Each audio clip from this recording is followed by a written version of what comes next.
Emma, how does it feel watching another woman become the real partner behind your husband's success?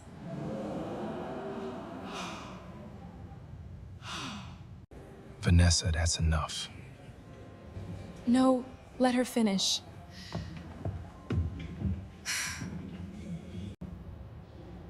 Actually, before anyone says another word, there's something this entire room deserves to know.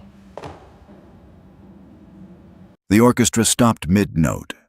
The conductor didn't even seem to notice he'd lowered his baton. Hundreds of Atlanta's most powerful people froze in their seats, champagne glasses suspended halfway to their lips, and every single one of them turned to look at Emma Smith, the quiet woman in the navy blue gown nobody had bothered to remember the name of an hour ago. Some looked at Emma with pity. Others looked at Daniel with confusion. Nobody noticed the small, knowing smile tugging at the corner of Victor Bennett's mouth, because only one person in that ballroom already knew what was about to happen.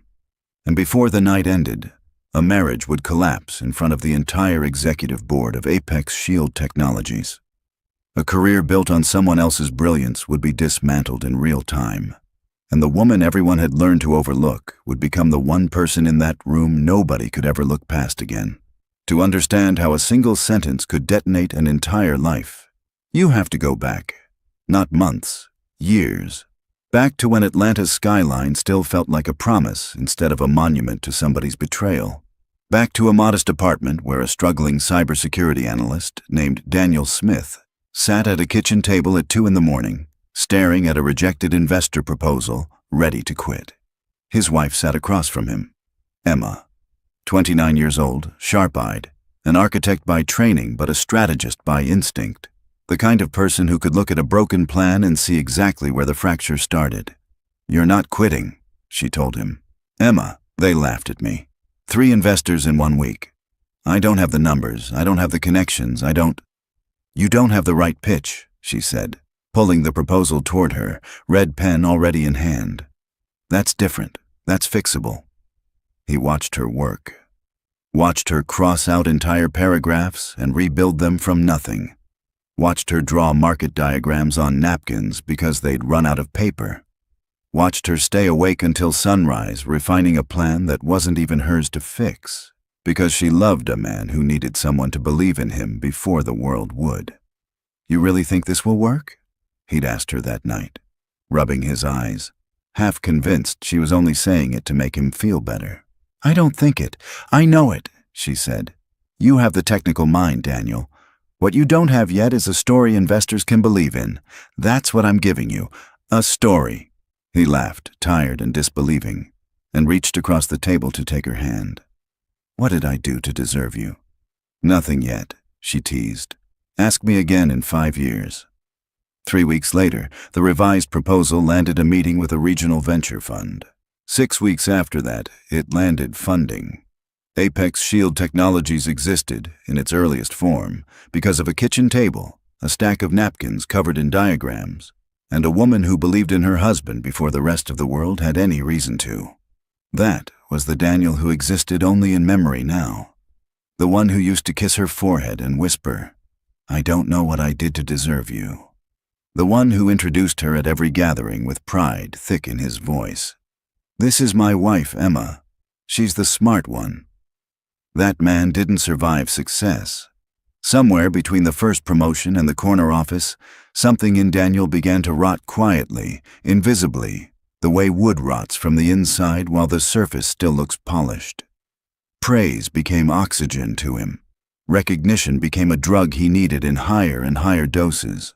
And the woman who had built the foundation he now stood on started to feel less like a partner and more like a reminder of a version of himself he was trying to forget.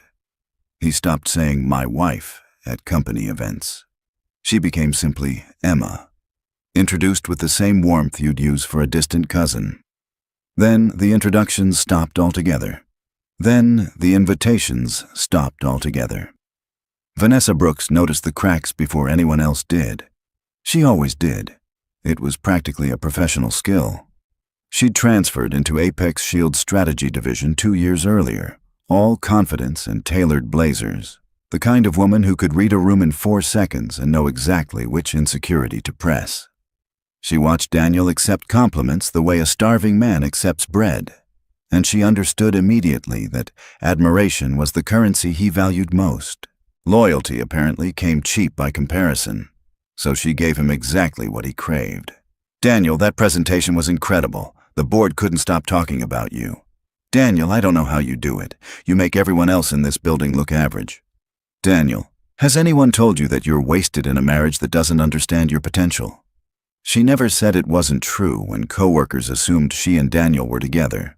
Why would she correct a rumor that was doing exactly what she wanted it to do? Vanessa was careful, methodical, the kind of ambitious that dressed itself up as friendliness, so no one saw it coming. She learned Daniel's coffee order within a week of transferring departments. She learned his golf handicap within a month. She learned, faster than anyone else in the building, exactly which insecurities to soothe and exactly which ego to feed, and she fed it patiently, one compliment at a time, the way you'd fatten a prize animal for a show it didn't know it had been entered into. "You should be running this division, not just contributing to it," she told him once, leaning against the door frame of his office with 2 coffees in hand, one already prepared exactly the way he liked it. "Everyone sees it. I don't understand why the board is taking so long to see it too." Daniel drank it in like a man who'd been thirsty for years without realizing it. Meanwhile, at Apex Shield's helm sat Victor Bennett, 61 years old, silver-haired, a man who had built the company from a 2-room office into a national cybersecurity powerhouse. Victor rarely inserted himself into office politics. He'd learned long ago that people reveal themselves fastest when they think no one important is watching. He kept a private file, the kind no one else in the company knew existed, filled with dates, names, and quiet observations he'd made over 4 years. A paper trail he never intended to use unless he absolutely had to. He wasn't building a case out of malice. He simply believed that truth, once buried, has a way of surfacing exactly when it's needed most, and he intended to be ready when it did. So he watched, and he waited. And he remembered exactly whose ideas had saved his company from collapse 4 years earlier. Because Victor Bennett never forgot a debt, even when the person who was owed it had never once come to collect. The small cruelties came first, the kind that leave no bruises, no evidence, nothing you could point to and say, "This is abuse," just erosion. "Are you seriously wearing that tonight?" Daniel asked one evening, straightening his cufflinks in the mirror while Emma zipped up a dress she'd once loved. "What's wrong with it?" "Nothing, if we were going somewhere casual." He didn't wait for her response before walking out of the room. He questioned her intelligence in front of dinner guests, framing it as playful teasing. "Emma's brilliant with houses, but ask her about market strategy and watch her go quiet." The table would laugh. Emma would smile and say nothing, because saying something meant admitting how much it hurt, and admitting how much it hurt meant facing what her marriage had become. He stopped including her in financial conversations entirely. Statements arrived and disappeared into his home office before she could read them. Business trips multiplied on the calendar. Charlotte, Nashville, sometimes just out of town, with no city attached at all. He'd return smelling of unfamiliar perfume, and Emma would say nothing because love has a terrible habit of choosing hope long after hope has quietly died. "You're staring at me," Daniel said one night, catching her eyes on him across the kitchen island. "I'm just trying to remember what you look like when you're actually here," Emma said softly. "Don't start. I've had a long week. You've had a long year, Daniel.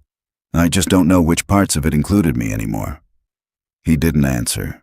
He picked up his phone, which buzzed twice in quick succession, and carried it with him into the other room, leaving her alone at the counter with 2 plates of dinner she'd made and only one person left to eat it. There were nights she rehearsed the conversation she wanted to have with him. The real one, the one where she asked directly whether there was someone else, whether he still loved her, whether any part of the man who used to memorize her coffee orders still existed underneath the corner office and the new watch and the new way he laughed at things that weren't funny.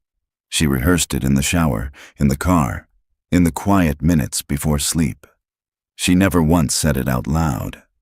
Some part of her understood that asking the question meant she would finally have to hear the answer. and she wasn't ready to lose the version of her marriage that still existed only in her imagination. At the same time, Vanessa began appearing everywhere Emma used to stand. Corporate dinners, charity galas, award ceremonies, LinkedIn photos with captions like, "Proud to stand beside such incredible leadership," Daniel's arm around her waist in every single one. Employees whispered in break rooms, in elevators, in the smoking area behind the parking garage. "Have you seen the way Vanessa looks at him? She goes to every event now. Where's his actual wife? Honestly, she looks more like his wife than his actual wife does."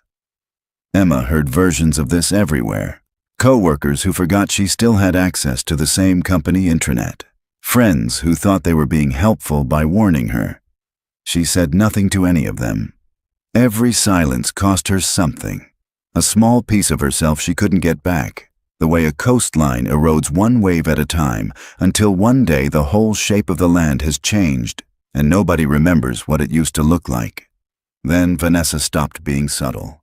She began texting Daniel during dinner. Not urgent work matters, just casual, familiar messages that made his phone buzz every few minutes while Emma sat across from him in silence. He always answered immediately, always smiled at his screen the way he used to smile at Emma. She called late at night, twice interrupting their 6th wedding anniversary, once interrupting a quiet Sunday morning that Emma had spent an hour planning as a small, private attempt to remember who they used to be.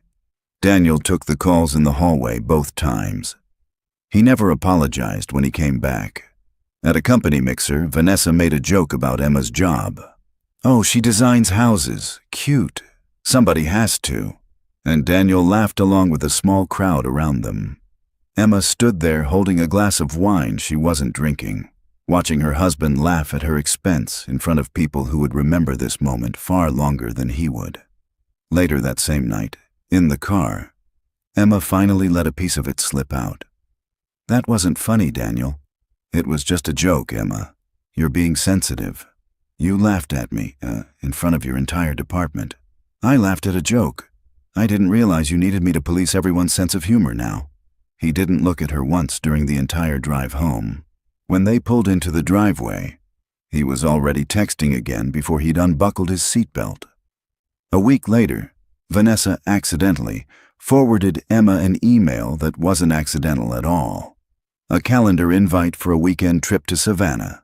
Daniel's name listed as the sole attendee alongside hers. Hotel confirmation attached. Emma stared at it for 11 minutes before closing her laptop. She never mentioned it to him. She simply began sleeping in the guest room the following night, and when Daniel asked why, she told him she'd been having trouble sleeping. It wasn't entirely a lie. She began eating dinner alone most nights, sleeping curled at the edge of a bed that felt enormous and empty, crying quietly in the shower where the water could disguise the sound. And yet, every single morning, she still woke early enough to make Daniel's coffee exactly the way he liked it and leave it on the counter before he came downstairs. Not because she was weak, because somewhere underneath the exhaustion, she still believed that refusing to become cruel, even when cruelty was all that surrounded her, was the last piece of herself she had full control over. Nobody could take that from her. Not Daniel, not Vanessa, not the whispers in the break room. There was one night about a month before the gala, when Emma almost left. She'd packed a small bag, sat on the edge of the bed with her car keys in her hand, and stared at the door for nearly 20 minutes. Daniel was downstairs, laughing at something on his phone, unaware that upstairs his wife was quietly deciding whether their marriage was still worth staying in. What stopped her wasn't hope for Daniel. It was a memory. The two of them at that kitchen table years earlier, her hand covered in red ink, both of them believing something was still possible if they simply refused to give up on it. She wasn't ready to let that memory die without one more chance to see if any piece of the man who'd once looked at her like she hung the stars was still in there somewhere. She put the bag back in the closet. She told herself it was patience. Some nights, lying awake, she wondered if it was actually fear. Victor Bennett noticed all of it. The way Daniel's eyes lit up around Vanessa and dimmed around his own wife.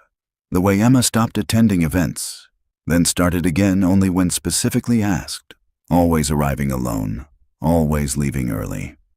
He said nothing.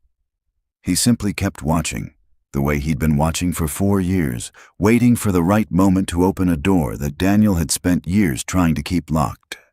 The annual executive gala was the biggest night on Apex Shield's calendar, held every year in the grand ballroom of one of Atlanta's most prestigious hotels, beneath crystal chandeliers that scattered light across marble floors, with a live orchestra and a guest list that read like a who's who of national business leadership. Daniel almost didn't bring Emma at all. "It's mostly investors and board members," he told her, not quite meeting her eyes. "You'd probably be bored. I've been to every gala for the last 5 years, Daniel. I just don't want you to feel out of place." It was Victor who insisted, calling Daniel personally 2 days before the event. "Bring your wife," he said, in a tone that didn't invite negotiation. "I'd like her there." "Of course, Victor, whatever you'd like." "I mean it, Daniel. This year I want Emma there." Daniel didn't understand why the CEO cared. He agreed anyway because refusing Victor Bennett wasn't something anyone at Apex Shield did lightly. That night, he found Emma folding laundry in the bedroom and delivered the invitation like a chore he'd been assigned. "Victor wants you at the gala Saturday." Emma paused, a folded shirt still in her hands. "You mean you want me there? Or Victor wants me there? Does it matter? Just be ready by 6. She almost said no. She stood there for a long moment, turning the question over. What was the point of walking into a room full of people who'd spent a year watching her disappear, just to stand beside a man who'd let it happen? But some quiet, stubborn part of her still wanted to see it through. Still wanted to prove to herself that she could walk into that ballroom with her head up regardless of what waited for her there. So she said yes. Emma arrived in a simple navy blue gown, no designer label stitched into the collar, no jewelry beyond a thin gold chain that had belonged to her mother. Understated, quietly elegant. The kind of dress that didn't ask for attention, which, in a room like this, was itself a kind of quiet dignity. Vanessa arrived 20 minutes later in a couture gown that cost more than most people's monthly salary, and she made sure everyone noticed.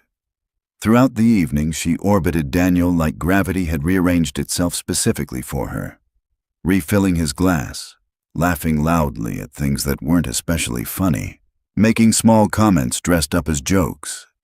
"Emma, that dress is so practical. I love that you don't feel the need to compete." Laughter rippled through the table. Daniel didn't stop it. He didn't even seem to notice it had happened. Emma smiled through each one, the practiced smile of a woman who had learned to absorb humiliation without letting it show on her face, even as something inside her chest cracked a little wider with every laugh. Then dessert was served, and the room settled into that low, contented hum that follows a good meal. Waiters cleared plates. Conversations softened. And that was when Vanessa rose from her seat, tapped her champagne glass with a fork until the sound cut through the noise, and turned to face Emma directly. "Emma," she said, loud enough for 3 surrounding tables to hear, "how does it feel knowing your husband found someone who actually belongs beside him?" Silence swallowed the room whole. Daniel lowered his eyes to the tablecloth. Emma felt her throat tighten, felt tears gathering at the edges of her vision, felt 200 people watching to see whether she would break in front of them. She said nothing, and that was the exact moment the entire trajectory of the evening shifted, because across the room, Victor Bennett slowly rose from his chair. He'd been waiting for this, not this specific sentence. He couldn't have predicted the cruelty would arrive so publicly, so cleanly. But he'd been waiting for the moment when Daniel's silence would finally speak louder than any words could. And it had just arrived. On a stage of Daniel's own making, in front of every single person whose opinion mattered to him. Emma didn't yet know it, but this dinner had never been about her humiliation. Someone had been waiting for this exact night for a very long time. Victor walked to the small stage at the front of the ballroom with the unhurried pace of a man who had rehearsed this moment in his mind more times than he'd admit.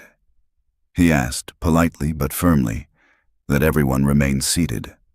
The lights dimmed. A projector screen descended behind him, and the room's low murmur died completely. 4 years ago, Victor began, his voice carrying easily through the silent ballroom. Apex Shield Technologies was 11 weeks from insolvency. Some of you in this room were on the board back then. You remember how close we came. The first slide appeared. A strategic realignment proposal, dense with charts and market projections, the exact document that had pulled the company back from the edge of collapse. This plan saved this company, Victor said. I want you to look at the author field. He clicked forward. The room read it in unison, a wave of confused murmurs spreading table by table. Author, Emma Smith. Many of you know Daniel as the man who rebuilt this company's market position. Victor continued, his eyes flicking briefly toward Daniel, whose face had gone pale. What most of you don't know is that the expansion strategy, the efficiency models, the investor introductions that made this company's recovery possible, those weren't originally his. Emma developed them during private consulting sessions I personally requested 4 years ago, when I didn't know who else to turn to. Gasps rippled through the crowd. Daniel sat frozen, his jaw tight, unable to look at anyone. I've known for years, Victor said quietly. I gave Daniel every opportunity to correct the record himself. I waited, because I believed a man deserved the chance to do the right thing without being forced into it. He never did. Now, before we go further into tonight's revelations, because there's still much more coming, if stories like this one keep you hooked until the very last second, you might be someone who's thought about writing your own. If that's you, I built 2 resources specifically for creators like you. The first is Script to Screen, the AI-assisted and original blueprint for writing viral stories that actually hit. It's the exact framework behind scripts like this one. The second is Same Face, Every Frame, the creator's playbook for consistent AI characters across Flow AI, Whisk, Midjourney, and beyond. For anyone struggling to keep their AI characters looking like the same person from scene to scene. Links are in the description. Now, back to that ballroom, because Victor Bennett wasn't finished. He gestured toward the side of the stage, and a woman in a charcoal suit stepped forward carrying a tablet. This is Olivia Grant, head of internal investigations. Olivia, go ahead. Olivia addressed the room directly, her tone clipped and professional. Over the past 6 weeks, our team completed a full internal review, following several anonymous complaints. That review is now closed. She looked toward Vanessa's table. Ms. Brooks manipulated at least 3 internal promotion processes over the past 2 years. She filed false harassment complaints against 2 colleagues who later left the company.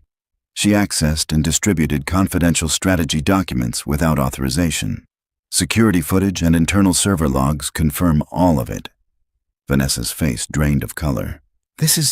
You can't just... Security will escort you out, Olivia said simply. Your termination is effective immediately. 2 security personnel appeared at the edge of the ballroom. Vanessa's mouth opened, closed, opened again, searching for words that never came. She looked toward Daniel, the man she'd spent 2 years cultivating, the man whose attention she'd fought so hard to win, and found him staring at the table, offering her nothing, not defense, not even eye contact. She was escorted out through a side door while 300 people watched in absolute silence, her heels echoing against marble long after she disappeared from view. Victor let the silence settle before he continued. There's one more announcement tonight, he said, and something in his voice softened. Several months ago, Emma Smith accepted a private consulting position with his company's board. A role she requested remained confidential until she was ready to reveal it herself. Tonight, on behalf of the entire board, I'm formally appointing her as Apex Shield Technologies' new Executive Strategy Director. A board member near the front, a woman named Patricia Alvarez, who Emma had spoken to maybe twice in 4 years. leaned toward the person beside her and whispered, loud enough for the surrounding tables to catch, "She built the recovery plan?" The actual plan? I sat in 3 meetings where Daniel presented that as his own original strategy. "So did I," someone else murmured back. The room exploded into applause before anyone fully processed what they'd just heard. Executives rose to their feet. Investors who had ignored Emma all evening now stood clapping, some visibly stunned, some already recalculating exactly how much attention they should have been paying her all along. Emma sat frozen in her chair, tears sliding freely down her face now. Not from humiliation this time, but from something that felt dangerously close to relief. 4 years of quiet, uncredited work. 4 years of watching someone else wear the achievements she'd built with her own hands, and in the span of 90 seconds, all of it had finally, publicly, become hers again. Daniel heard the announcement with everyone else in the room. He hadn't known. Victor had made certain of that. Victor wasn't finished. He nodded once toward Olivia, who tapped her tablet and brought up a final slide. Internal emails, time-stamped, unmistakable. "Our investigation also confirmed something else," Victor said, his voice quieter now, heavier. Daniel knowingly presented Emma's intellectual work as his own across multiple board presentations, investor pitches, and award submissions spanning nearly 3 years. Daniel finally looked up, panic flooding his face. "Victor, please, let's discuss this privately. This isn't—" "You had 4 years, Daniel," Victor said, and for the first time that night, something like genuine disappointment cracked through his composed exterior. 4 years to simply tell the truth. I gave you every chance." He turned to the board members seated at the front tables. "Effective tonight, the board is revoking Daniel Smith's promotion, his executive bonus, and all future consideration for senior leadership or partnership within this company." It happened in minutes. Applause for Emma still hung in the air while Daniel's entire career quietly disintegrated 3 tables away, and almost nobody noticed the second event happening, because everyone was still looking at the woman in the navy blue dress who had just been given back everything that was rightfully hers. Emma stood up, not dramatically, quietly, the way she did everything, and began walking toward the exit, past tables of people she'd spent years being invisible to, past investors now scrambling to introduce themselves, past Daniel, who reached out and caught her wrist before she could pass him completely. "Emma, please, wait." His voice cracked, raw in a way she hadn't heard in years. "Please, just give me a minute." She stopped, turned, and for the first time all evening, looked directly at him. He was crying, actually crying, in front of the board, in front of investors, in front of everyone who had just watched his career collapse in real time. But it wasn't the loss of the promotion that had broken him. It was something else, something rising slower and much deeper. "I know I don't deserve this conversation," he said, voice shaking. "I know I don't deserve anything from you right now, but Emma, I didn't realize what I was doing. I didn't realize how far I'd let it go. I look at you right now, and I don't even recognize the man who let this happen." "You knew," Emma said quietly. "Every single time, Daniel. You knew. You knew when you stopped saying, 'my wife.' You knew when you let her mock me at every dinner. You knew when you took credit for work that kept a roof over both our heads while I stayed silent, because I loved you enough to let you have it." "I was scared," he said, voice breaking. "Every promotion made me feel like a fraud, and admitting the truth felt like admitting I never deserved any of it. So I kept quiet. And then quiet became easier than honest. And then I looked up and I didn't recognize the man I'd let myself become. I know exactly who you became, Daniel. I sat across the table from him every night for 2 years. Please, tell me what to do. I'll fix it. I'll fix all of it. Just tell me what to do." Emma reached down and slowly slid the wedding ring from her finger. She set it gently on the white tablecloth beside his untouched glass of champagne, the gold catching the chandelier light one last time. "You didn't lose me tonight," she said. You lost me every time you chose silence while someone tried to make me disappear.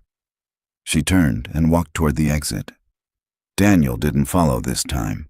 He stood frozen among the wreckage of a career and a marriage that had both been built on a foundation he'd spent years quietly hollowing out. And as Emma reached the ballroom doors, something extraordinary happened. The room stood up, not for Daniel, not out of pity for the scandal. They stood for Emma, for the quiet woman in navy blue who had spent 4 years being erased and had just walked out of that ballroom taller than anyone in it. The weeks that followed moved faster than Emma expected. She threw herself into her new role at Apex Shield. With the same quiet intensity she'd once poured into saving a marriage that no longer wanted saving. Under her leadership, the company began to shift in ways that surprised even Victor. Junior employees who'd never been credited for their contributions suddenly found their names on the presentations they'd built.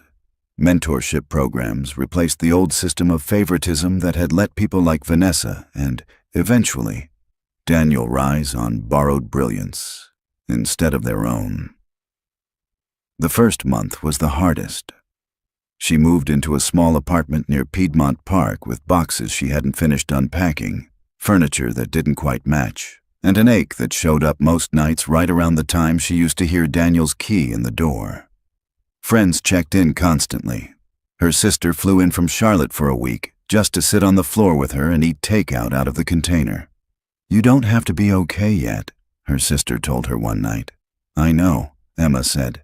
"I think I just want to remember what it feels like to be okay eventually." Daniel called 4 times that first month. She let 3 go to voicemail. On the 4th, she finally answered, mostly out of exhaustion. "I'm not calling to ask you to come back," he said quickly, as if he'd rehearsed it. I needed you to know I'm seeing someone, a therapist. I'm trying to understand how I let myself become someone who could do that to you." "I hope that helps you, Daniel. I really do." Her voice was steady, gentler than she expected it to be.